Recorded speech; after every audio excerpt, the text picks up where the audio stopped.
Hey guys, welcome back to another gameplay commentary of playing through some Diablo 3 beta. I wanted to continue where we left off before of using the wizard, and wanted to go over a few more of the things that I've noticed with the game. Some good, some bad. Ultimately, in the end, I'm just trying to, I don't want to make it seem like I'm bashing the game, like it's completely terrible, because the game's not. But there are a lot of flaws that, for people like me who are really, die-hard Diablo 2 fans, I still to this day love playing that game. The things that made that game great are not, they're simply just not even making sense in this one, and that's what I don't get. So one of the things that I did when I was playing on another character was I actually got into the whole crafting system, which you learn when you play the game. You can salvage some items, not get paid for them. But in return, you get the opportunity to craft some things, and you don't know how it's going to turn out in the end. You can see some really nice kiting here. One of the things that I didn't get to do for a while. Things like this, I really love doing. Going to these guides, finding these mobs. The mobs are still not all too difficult for the most part, but I do know that you can only play on normal difficulty, and once you beat that, you can go ahead and up it up and up and up and up and up. It gets harder down the road. But one thing that I did notice was when I was crafting, I found this wand that I could craft. So I go ahead, I made sure I wanted to select the wand. I selected the wand, and it actually ended up being that the wand was a wizard-only wand. And believe it or not, it actually ended up being pretty good. One thing that I did not understand quite as much was I was playing with a buddy of mine, which, mind you, it is really cool. I like the new system that they have for playing with your friends. Here's the wand that I was speaking of, by the way. I'm going to be showing you here. There you go. You can see like wizard-only wand. Really cool. Really nice concept. Same thing that they did in Diablo 2, and I said that in my previous video. But what I was playing with my buddy, and he was using, I believe it was the Demon Hunter, which is primarily specializing in the crossbow and the arrows, bolts, guns, things like that. And then I actually found a crossbow that was dropped for me. And I'm like, you know what, let's see, wouldn't it be cool if I could equip the crossbow, and instead of throwing these arcane plasma shit bolts out of my wand, or at the time, out of my little axe that I had, why not see if it will shoot arcane plasma bolts, pieces of shit, out of the crossbow? Like, wouldn't that be cool? And ultimately, in the end, what it was the animation of, like, throwing the bolts out of the crossbow. And that's what I don't get. Why is you're basically saying to a degree, oh, the mage can use any weapon, but in the end it's going to do the exact same goddamn thing no matter what. Like, it was different. Like, when you played D2 and you were a barbarian, you used swords, axes, maces, spears. You can specialize in any one of those. But if you're going to use a bow, that's fine if you want to use a bow, but it's mainly going to be for, like, kiting, just grabbing some aggro, and that's just about it. And then you switch back to your main primary weapons and go from there. Same thing kind of applies here. I can understand using a wand to throw or to shoot these arcane plasma shit bolts out of, your wand, but then when you switch to an axe, you should literally have to, like, I don't know, maybe it's like an enchanted axe or something, and it, like, does melee. I just don't understand. And that's one of the things that I'm, like, really being caught up on right now, is that whole system. Like, it almost seems like it's like they half-assed, like they really didn't even think about it. Like, oh, what if this, what if they, a sorcerer wants to use the crossbow for a period of time because it has great stats compared to whatever else they have in their inventory that they've been finding throughout the journey of going through Act 1, what if? And you're basically just null and void, not even thinking above and beyond, which I really feel like Diablo 2 had a lot of above and beyond things done to it. Getting on a different topic that I've noticed regarding the wizard, I really like these AoE spells, freezing, the different dynamics of some of the spells that I've noticed. And one thing I highly disagree about the entire game in general is the lack of freedom. All right. Previously, Diablo was an open world kind of thing. I mean, yeah, you had restrictions on getting from act to act to act throughout the game. You had to do certain things, and you basically really have to do a couple of things, again, as far as quest-wise, to move on to the next act in the storyline. However, in this game, it is a defined path that if you do not do the quest line at all, you're not going anywhere at all. Which, in some sense, is fine. That's great. But then when it comes down to the point that, you know, I don't have any freedoms at all, like, you know, in general, like, the game is just, like, limiting me. And let me give you an example.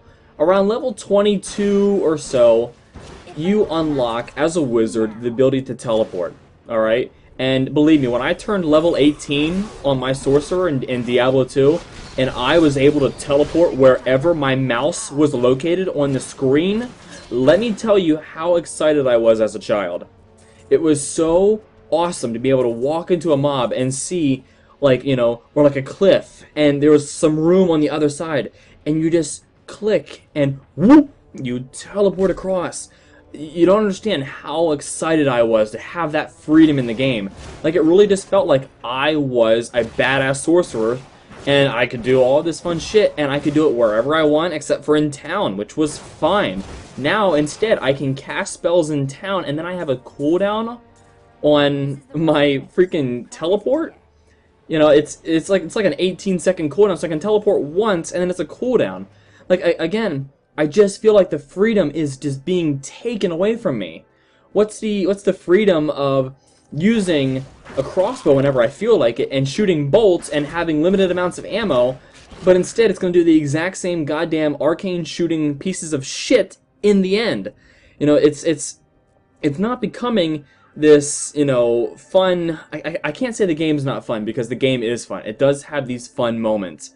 But it's just not becoming as open as I feel it should be. And I feel like something like this might be a hindrance to a lot of the, you know, core Diablo 3 people. And I'm going to be honest, I'm buying the game regardless. This is like one of those things, like, you know, whether I like it or not, I'm buying it. Same thing would apply to Call of Duty. Same thing would apply to the Dirt series. You know, I'm just a sucker for those things. But, you know, ultimately, I'm not going to be happy about it.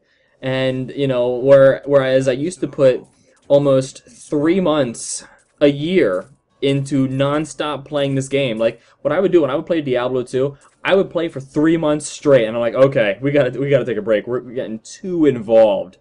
And then wait like another 3 to 6 months, and then do it another 3 months. Like, you know, when I was in middle school and high school, my summers only consisted of playing Diablo 2. That was my 3 months out of the year, and then we go play something else, you know, throughout the school year. Or even, you know, tag back onto this. I cannot see that happening with something like this. You know, when you have this defined storyline, when you don't have the tech trees to go down anymore, when you don't have the character building, you know, yes, a lot of the classes that you built as characters in Diablo 2, yeah, they were overpowered, but, you know, the fun and the enjoyment of getting those rune words and getting that gear, it was freaking, you know, nerve-wracking, you know, and to get the best stats and to create the best character.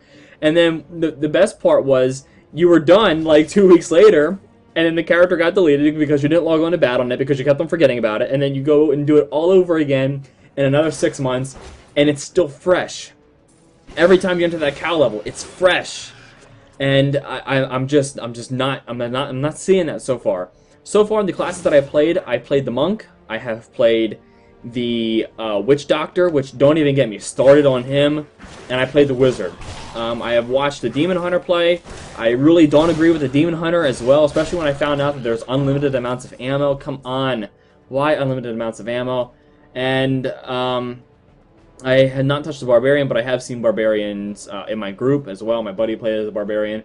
And real quick, the Witch Doctor, his primary, you know, attack when you first get him is he shoots, I don't know what it's like, you know, I'm trying to think of what it is. It's like you put it up to your mouth, it's like spit darts, or you know, and it is like the corniest and cheesiest thing ever.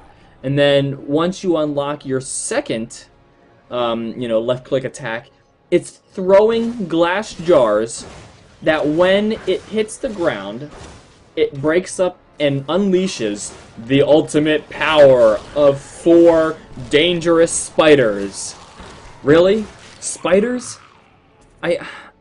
Like, come on. Really? Your AoE attack is spiders? Like, you know, how awesome dude, you're not gonna believe what my Witch Doctor did last night, man. I unlocked throwing spiders.